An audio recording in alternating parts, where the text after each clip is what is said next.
কেমন আছো বন্ধুরা? আজ তোমাদেরকে দেখাবো পাবদা মাছের পাতুরি। এটা আমি আমার ঠাকুমা শাশুড়ির কাছ থেকে শিখেছিলাম। উনি অনেক রকমভাবে পাতুরি বানাতে পারতেন। আমি শহরে থাকি তো, তাই আমার কাছে কলা পাতাটা খুব একটা অ্যাভেলেবেল নয়। তোমরা যদি কলা পাতা পাও তাহলে কলা পাতাটাকে একটু সামান্য গ্যাসে সেঁকে নিয়ে চাটুর উপরে বিছিয়ে দেবে, দিয়ে আমি যে প্রসেসে করছি সেম প্রসেসে করে উপর থেকে আরেকটা কলা পাতা চাপা দিয়ে ঢাকনা দিয়ে করো। আমি ওনাকে দেখেছি কাঠের জালেও কি ভীষণভাবে ভালো পাতুরি রাঁধতেন। আর এখন তো ডাক্তাররা দেখেছো পাতুরি খেতেই বলে, মাছটাকে পুরোপুরি ফ্রাই না করে খেলে অনেক উপকার বেশি থাকে।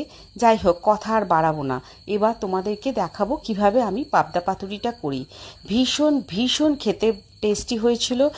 সিরিয়াসলি বলছি, তোমরা এইভাবে একবার করে দেখো। আমার হাজব্যান্ডের তো ভীষণ পছন্দ এই পাতুরিটা। প্রথমে পাবদা মাছটাকে একটু নুন হলুদ দিয়ে মেখে নিও।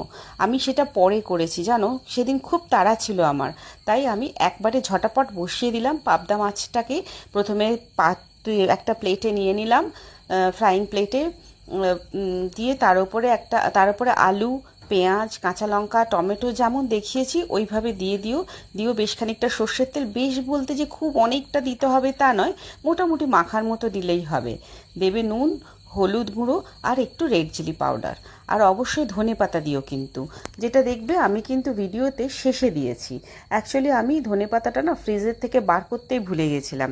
যাই হোক, গল্পে গল্পে অনেকটা কথা হয়ে যাচ্ছে, তোমাদেরকে আগে বলে দিই আমি কি প্রসেসে করেছিলাম।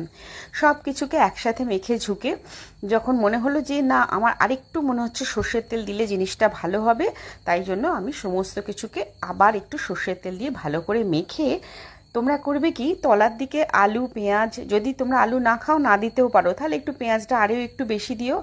আর তলার দিকে আলুটা দিয়ে না ওপর দিকে মাছটা দিও। তাহলে হবে কি, মাছটা কোনো কারণেই ধরে যাবে না বা নষ্ট হয়ে যাবে না।